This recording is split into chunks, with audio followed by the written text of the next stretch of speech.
Good morning, students. Today I am here addressing B.Ed Semester 2 students, dealing with Paper 3, Learning and Teaching, Unit 4, Teaching for Meaningful Learning. As students, you all know what is teaching and what is learning. आपको पहले भी हम बता चुके हैं कि teaching क्या है और लर्निंग क्या है.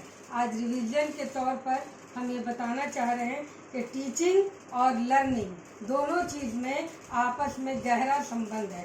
जब तक टीचर नहीं होगा लर्नर लर्न नहीं कर पाएंगे, इसलिए दोनों कनेक्टेड है एक दूसरे से.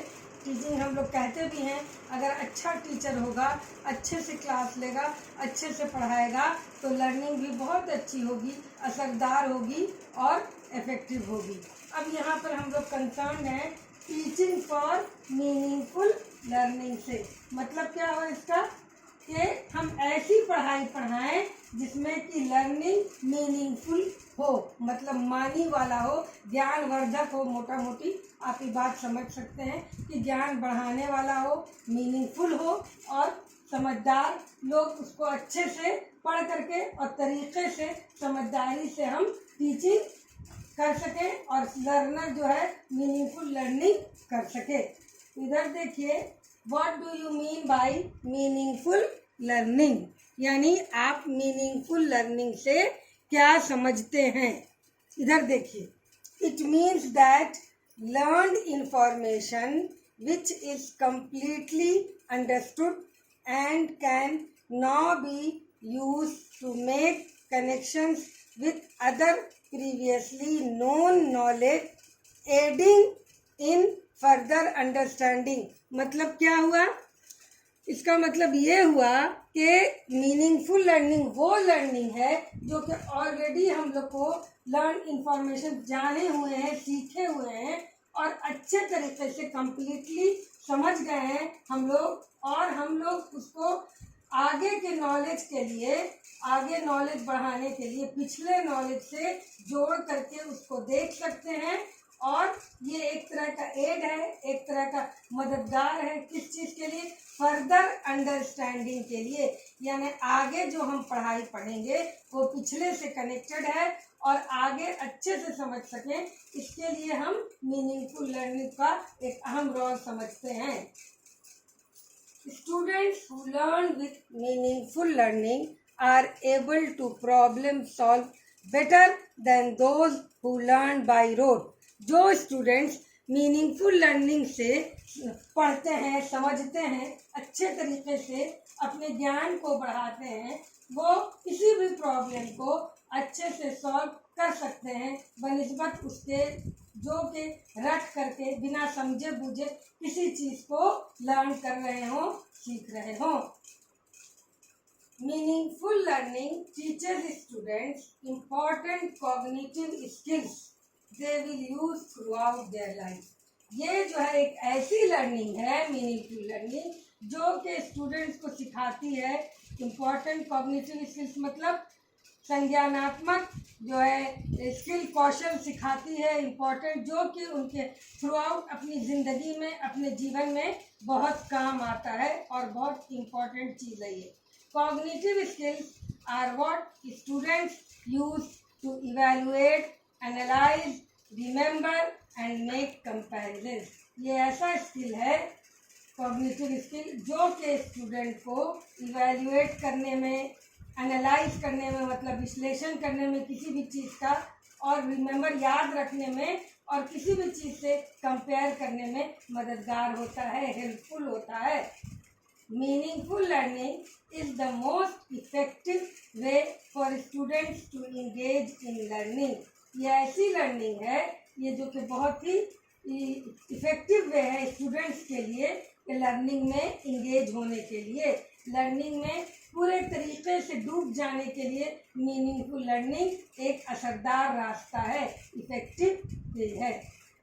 ठीक है, अब हम लोग देखेंगे how can a teacher teach for meaningful learning. कोई भी टीचर लर्निंग के लिए ही पढ़ाता है, लेकिन एक टीचर मीनिंगफुल लर्निंग के लिए कैसे पढ़ाएगा कि उसकी लर्निंग मीनिंगफुल हो जाए और बच्चे एकदम आराम से, स्टूडेंट उसको आराम से समझ सकें, ये हम देखेंगे। तो देखिए इधर आप लोग बोर्ड पर देखें, as the students have already learn, a teacher can cover more content with less stress. हम लोग यहाँ पर देख रहे हैं कि जैसे कि बच्चे स्टूडेंट्स पहले से ही लर्न कर चुके हैं, सीख चुके हैं, तो टीचर को ज़्यादा चीज़ पढ़ाने में, ज़्यादा कंटेंट पढ़ाने में कम स्ट्रेस पड़ेगा और वो ज़्यादा से ज़्यादा कोई भी चीज़ को कवर कर लेगा, चूँकि वो जान रहा है कि हमारे स्टूडेंट्स जो है बहुत कुछ सीख चुके हैं, लर्न कर चुके हैं। When content is meaningful, students are more likely to make personal connections, dig deeper and ask questions when they are confused. जब कंटेंट जो पढ़ाया हुआ मैटर है, कंटेंट माने मैटर जो पढ़ा रहा है टीचर, वो मीनिंगफुल है, मानीदार है, तो स्टूडेंट छात्र क्या करते हैं, वो लोग पर्सनल कनेक्शन बना लेते हैं, डीपली उस चीज़ में घुस जाते हैं और क्वेश्चन भी पूछ सकते हैं जब वो कंफ्यूज हैं। तो क्योंकि पहले से ही उनका पढ़ा हुआ कुछ होता है और कंटेंट जो बताया जा रहा है वो मीनिंगफुल होता है। अ teacher should adopt the following वे। अपनी लर्निंग को मीनिंगफुल बनाने के लिए टीचर को कुछ तरीका, कुछ सजेशन यहाँ पर हम लोग बता रहे हैं। जैसे कि number 1, connect content with meaning. जो भी चीज़ वो पढ़ा रहा है, जो कंटेंट टीचर पढ़ा रहा है, उसको मीनिंग से कनेक्ट करे, मानी से कनेक्ट करे, जोड़े।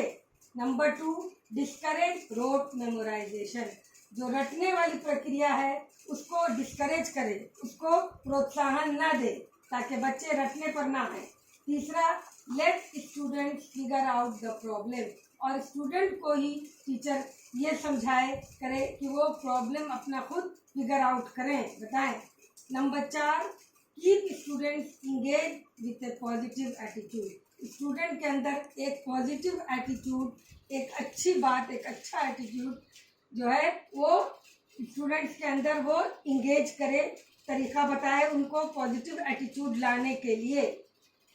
Number 5, have a plan for what he wants to teach. जो पढ़ाने जा रहा है उसकी एक योजना बनाए, एक प्लानिंग बनाए एज ए टीचर और तब पढ़ाए। जैसे कि हम लोग जानते हैं कि क्लास में जाने से पहले आप लोग को बताया जाता है कि स्कूल में जब क्लास लेने जाओ तो लेसन प्लान हाथ में होना चाहिए। वही चीज़ है, वही योजना हुआ। इस योजना को बनाना है कि हम कैसे पढ़ाएं कि लर्निंग मेरी जो है बच्चों के लिए मीनिंगफुल हो जाए और मेरी टीचिंग इफ़ेक्टिव हो जाए। किस तरीके से पढ़ाएं, इसकी प्लानिंग करें और उसके बाद तब क्लास में जाए।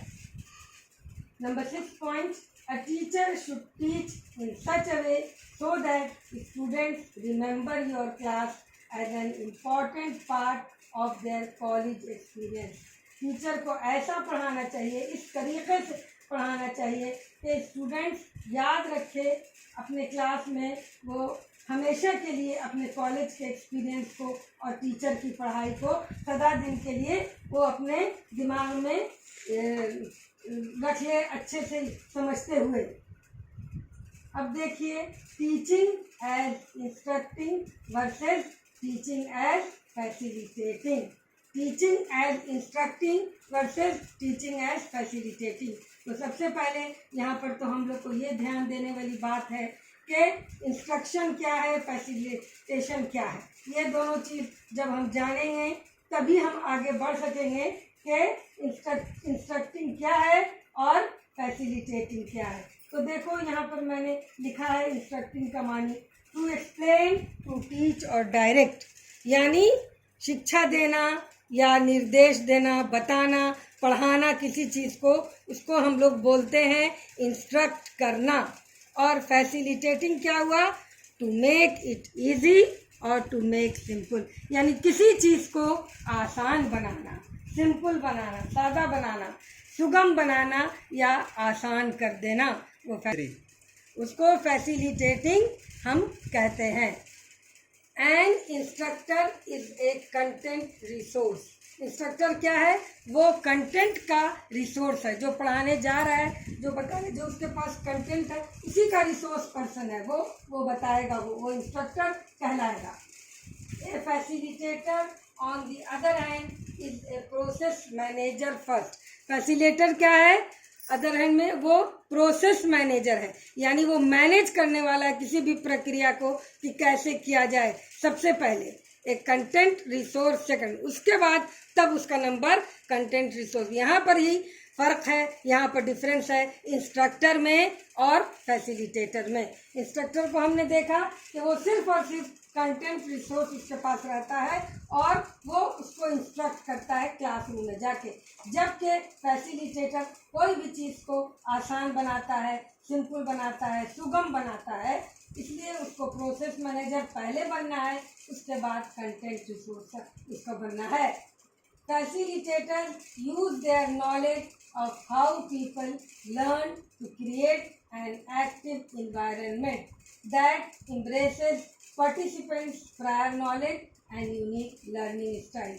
क्या करता है फैसिलिटेटर? वो अपने ज्ञान को यूज़ करता है, अपने नॉलेज को यूज़ करता है, कैसे हम पीपल को, आदमियों को, स्टूडेंट्स को लर्न करवाएंगे ताकि वो एक एक्टिव इन्वायरमेंट क्रिएट कर सकें, एक अच्छा माहौल, एक्टिव क्रियात्मक माहौल कहिए हम क्रिएट बना सकें, और जो कि हम जो है पर पहले के नॉलेज से और यूनिक लर्निंग स्टाइल से उसको मिलाते हुए ले करके चलें। उसका काम है फैसिलिटेटर का कि जो इस तरीके से पढ़ाई करे, जो पहले नॉलेज को बाद के नॉलेज से जोड़े और एक एक्टिव इन्वायरमेंट में आगे बढ़े, और जितने भी पार्टिसिपेंट्स हैं उनके पहले नॉलेज और नई लर्निंग स्टाइल से सबको मिला करके जोड़ते हुए वो लर्निंग को या टीचिंग को, लर्निंग को, सबको फैसिलिटेट करे। अब देखिए टीचिंग एज एम्पावरिंग लर्नर्स, मतलब क्या हुआ? हम ऐसी टीचिंग करें, ऐसी पढ़ाई पढ़ाएं ताकि लर्नर लोग एम्पावर हो जाए, उनके अंदर एनर्जी आ जाए, या कहिए उनके अंदर ज़्यादा लर्निंग, अच्छी लर्निंग ग्रहण करने की सक्षमता उनके अंदर डेवलप कर जाए और वो सक्षम हो जाए, ऐसी टीचिंग हम करें। तो यहाँ पर देखिए, teachers can empower students to become better learners by their teaching strategy. Teacher के हाथ में है कि वो स्टूडेंट्स को एम्पावर करे, यानी उनका पावर बढ़ाए ताकि वो बेटर लर्नर बन सकें। कैसे बनेंगे? जबकि टीचर की टीचिंग स्ट्रेटजी बेहतर होगी, अच्छी से अच्छी होगी, तभी वो अपने लर्नर को एम्पावर कर पाएगा। They can provide students with choices, engage them in evaluation and give them responsibilities. Teacher क्या करें अपने स्टूडेंट्स को? वो उनको चॉइस दे सकते हैं तरह तरह का, फिर उनको इंगेज कर सकते हैं इवैल्यूएशन वर्क में, नाम किसी भी तरह का, और उनको रिस्पॉन्सिबिलिटी दें, जिम्मेदारी दें किसी चीज़ के लिए, ताकि उनकी लर्निंग जो है बढ़ सके, उसके अंदर पावर आ जाए, ज़्यादा बेहतर हो सके, बेटर हो सके। Teaching and learning both are connected with each other. Teaching और लर्निंग क्या है? पहले भी हम बता चुके हैं कि दोनों का एक दूसरे से संबंध है, दोनों कनेक्टेड हैं एक दूसरे से, टीचिंग लर्निंग से और लर्निंग टीचिंग से। As better the teaching so will be the result. जैसा बेटर टीचिंग होगी, पढ़ाई अच्छी होगी, टीचर अच्छे से टीच करेगा, तो रिजल्ट भी वैसे ही हमको देखने को मिलेगा in form of active and better learning. हम देख रहे हैं कि जब टीचिंग बेटर होगी तो लर्निंग भी श्योरली बेटर होगी।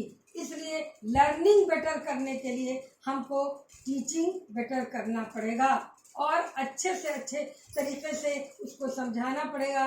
क्लास में तरह तरह की टेक्नोलॉजी अब आ गई है, मॉडर्न टेक्नोलॉजी की सहायता लेकर के हमको अपने लर्नर्स को एम्पावर करना है, उनके अंदर अच्छी सलाहियत पैदा करना है, ताकि वो रोट मेमोराइजेशन से दूर हटें, रटे नहीं बल्कि समझने की कोशिश करें। जो भी चीज़ समझाया जाए क्लास के अंदर, अगर टीचर उनको समझाने की कोशिश कर रहा है तो पूरा फुल कंसंट्रेशन के साथ उस चीज़ पर वो ध्यान दें एज ए लर्नर। और ये उनकी कोशिश है हमेशा से कि वो कोई भी चीज़ अगर सीखें तो डीपली उसको सीखें, एकदम अंदर तक जाके चीज़ को जो टीचर ने पढ़ाया है उसको महसूस करें और अपनी लर्निंग को एम्पावर करें। ठीक है, थैंक यू।